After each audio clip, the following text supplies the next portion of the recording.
Greetings to all of you, sir. जंग जिन्ना दी लड़दा यहोवा और जंग कभी नहीं हार दे। लेकिन जीसस के फॉलोअर और इनकी कलीसिया ये जंग हार गई क्योंकि ये जंग कभी यहोवा पाक की थी ही नहीं। मोहतरम सोशल मीडिया सार्फिन, जीसस के फॉलोअर और इनकी मुद्दई कलीसिया के झूठ के पुलंदे को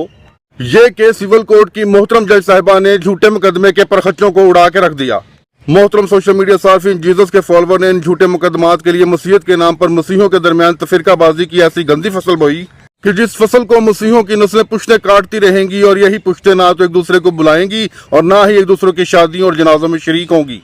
मोहतरम सोशल मीडिया सार्फिन, यहाँ ये सवाल पैदा होता है कि जीसस के फॉलोअर, इनके हमायती खादमीन व कलीसिया झूठ के इन पुलंदों और झूठे मुकदमों को कैसे यहोवा पाक की जंग बताते रहे। अब हक और बातिल की इस लड़ाई में हक फातेह हुआ। मोहतरम सोशल मीडिया सार्फिन, ये 100 रुपए मालियत का एक कानूनी दस्तावेज है जिसके ऊपर लिखी हुई एक हकीकत हम आपके सामने बयान करना चाहते हैं। बाइबल डायसिस के कानून और मसीही ईमान के मुताबिक चर्च बिल्डिंग जो कि खुदा का घर है, यानी कि खुदा की मलकियत है, खुदा की इस मलकियत को चैलेंज करते हुए, अपने मकरू और मुजरमाना मुफादात को मुकद्दम रखते हुए, मसीहत की तलीम के बरखिलाफ मुखालिफ मसीह की तलीम को फरोग देते हुए, जीसस के फॉलोअर और इनके हमायती खादमीन चर्च की कलीसिया को खुदा के हम पल्ला खड़ा करते हुए तहरीर फरमाते हैं ये कि चर्च के मालकाना हकूक सिर्फ और सिर्फ कलीसिया के पास हैं। मोहतरम सोशल मीडिया सार्फिन, ये कौन सा मसीही ईमान, कौन सी बाइबल और कौन से डायसिस का कानून है जिसमें चर्च बिल्डिंग का मालिक खुदा नहीं बल्कि मालकाना हकूक सिर्फ और सिर्फ कलीसिया के पास है। ऐसे ही दस्तावेजात की बुनियाद पर जीसस के फॉलोअर और इनके हमायती खादमीन ने चर्च बिल्डिंग्स के ऊपर स्टे लिए और अपनी तंजीम की पाबंदियों से आजाद होकर पसंद नापसंद और जानबदारी के फैसले किए। मोहतरम सोशल मीडिया सार्फिन, ऐसे फिकरात और जुमले सरीहन तौहीन मजहब के जुमरे में आते हैं।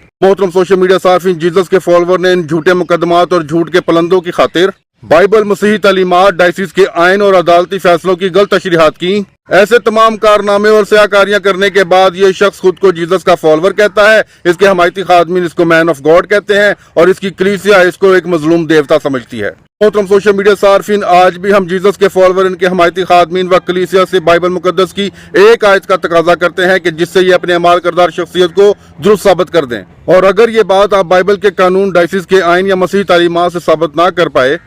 तो ये बात खुद ब खुद ही वजूद इख्तियार कर लेगी कि आप सबों ने पिछली तकरीबन एक दहाई से मसीहत की तलीम के बरखिलाफ मुखालिफ मसीह तलीम की ना सिर्फ पैरवी की बल्कि अपने अमाल करदार शख्सियत से उसको अमली जामा पहनाया और इस तरह से अपने अमाल करदार और शख्सियत से खुदा के कलाम मुकद्दस, खुदा के घर के तकद्दस और खुदा के मकदस को बर्बाद किया। हम Raiwan diocese church of Pakistan के बिशप आजाद मार्शल, उनके मॉडरेटर पास्टर शहजाद, उनके डीन एमैनुअल खोखर साहब और डोरथी मेमोरियल चर्च के केयर टेकर इम्तियाज जेम्स मियां और तमाम अफराद जो हक और बातिल की इस जंग में हक के साथ खड़े रहे, आप सबों को पादरी सुलेमान यूसुफ संधू, उसके हमायती खादमीन व कलीसिया की तरफ से बनाए गए झूठे मुकदमात में अदालतों से फतह याब होने पर दिल की अथाह गहराइयों से मुबारकबाद पेश करते हैं। अफसोस है तुम पर जो अब हंसते हो क्योंकि तुम मातम करोगे। अफसोस तुम पर जब तमाम लोग तुम्हें भला कहें क्योंकि उनके बाप दादा झूठे नबियों के बारे में भी ऐसा ही कहा करते थे।